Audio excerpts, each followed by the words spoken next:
fazer quando um síndico renunciou e a prestação de contas de 5 anos, eu disse 5 anos, foi uma folha de caderno. E a Assembleia ficou muda, né? Será que, sob o ponto de vista contábil, sob o ponto de vista jurídico, existe alguma legalidade? E o pior de tudo é que ele ainda diz o seguinte: todos na Assembleia ficaram mudos. Síndico Charles.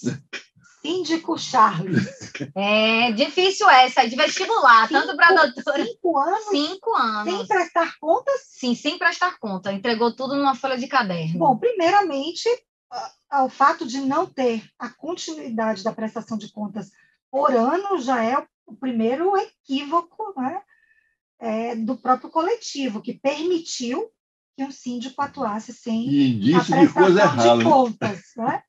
A outra questão com relação aos 5 anos, eu fico me perguntando, ele foi reeleito sem prestar contas?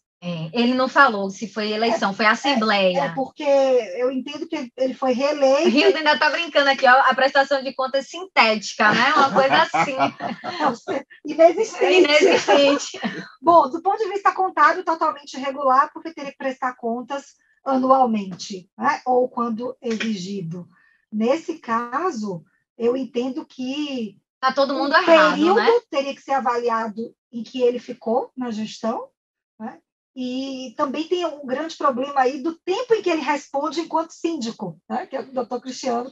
Doutor Cristiano também. Que seria mesmo a ideia de uma auditoria revisional, né? Pega todo o passado. Né? É porque o que tem que ficar claro também, que eu acredito que o doutor Cristiano vai pontuar com relação ao ponto de vista jurídico, é que todos aqueles que estão nos acompanhando precisam entender que o síndico ele é eleito, ele tem um período para ficar na gestão e ele tem um período também de responsabilização.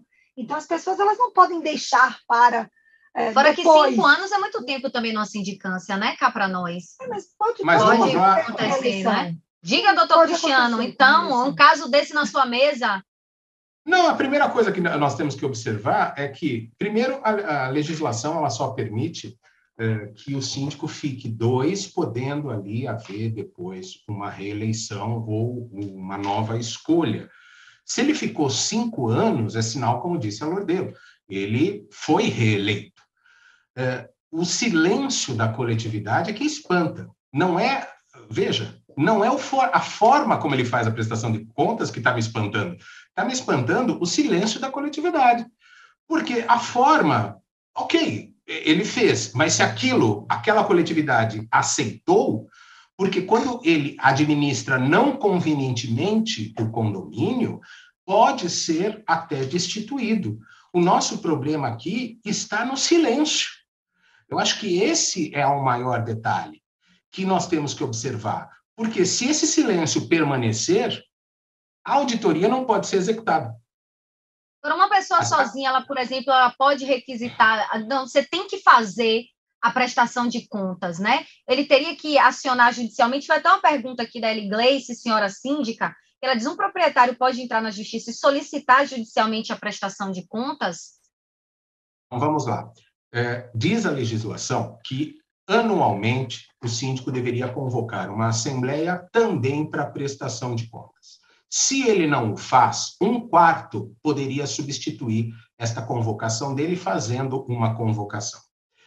Uma pessoa sozinha poderia ir até a justiça e solicitar a exibição de contas? Na teoria, sim, uma vez que ela comprovar que não houve, durante um período de 1 ano, a convocação de uma prestação de contas. No entanto, nós vamos acabar tendo também que enfrentar um poder judiciário que vai observar o seguinte: é uma escadinha que existe no nosso ordenamento. A Constituição fala que todos são iguais, são perante a lei, e que você só pode fazer ou deixar de fazer, se não em virtude de lei. O Código Civil, que é a lei, fala que a forma da administração, o condomínio, pelo 1334, deve se regulamentar. E diz que deve ser convocado pelo síndico e, na falta do síndico, 1/4. O juiz também poderia entender, ele pode acatar ou ele pode entender que não é o caso de uma única pessoa, seria o caso da coletividade se manifestar. o que está acontecendo nesse caso dessa pergunta. O que nos assusta é o silêncio, porque sequer há possibilidade de se fazer uma auditoria quando o silêncio permanece. E aqui nós temos que dar esta situação pelo nosso conceito da instituição condominial, que é um conceito de autoadministração, de autogerenciamento. É o conceito básico de que, dentro daquela coletividade, aquela propriedade privada, aquele grupo de pessoas se organiza. Se eles não se organizam para ter dúvidas, então, o que fazer? É apenas ficar assustado pelo que está acontecendo. Só é uma plateia, né? O Hildo ainda questiona aqui, para a gente finalizar esse caos, né? A Assembleia aprovou, todo mundo estava lá nos 5 anos na folha de papel. Futuramente, aquele grupo ele pode questionar, né? Os moradores podem questionar, até mesmo tentar estabelecer ali uma auditoria desses últimos 5 anos? Vamos lá. Novamente a gente vê, ele aprovou, então ele fechou, lembra aquilo que eu falei no primeiro bloco? Ele fechou o ciclo, ele deu um ato jurídico perfeito. Legalmente, ele teria que derrubar esta Assembleia através de erro. Agora, o nosso problema é que esse condomínio possivelmente deve ser um condomínio pequeno, não deve ser um condomínio grande. E provavelmente, se foi pelo um papel de pão, né, um pedaço de caderno lá, uma folha de caderno, a prestação de contas, provavelmente, né, Lordelo, não vai ter nem documento para você trabalhar depois. Porque possivelmente nem isso vai ter. Na verdade, vai ser ausência de documentos, né? Na verdade. Pode ter, além da ausência de documentos, o que as pessoas prezam muito, e aí, doutor Cristiano, eu vou até dividir uma questão que acontece muito com o grupo, né?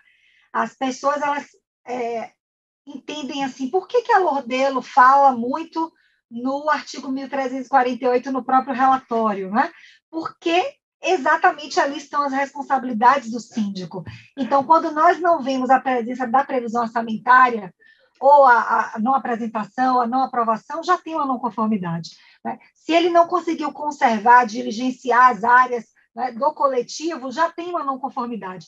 Nós apenas estamos demonstrando através de documentos, ou seja, eu não tenho a previsão orçamentária, esse documento não foi apresentado, então não tem a planilha dentro do relatório, não existe um plano de manutenção com periodicidade para cuidar do prédio, então já está no relatório, e aí o jurídico é quem vai buscar as responsabilizações de acordo com o que diz o ordenamento mesmo, né? Ou seja, a auditoria com documentos ou sem, ela sempre vai trazer à luz conformidades e não conformidades, né? E aí, Bela, eu não quero te deixar triste, mas vou só ficar bem juntinho de você aqui para falar a palavra parecer, né?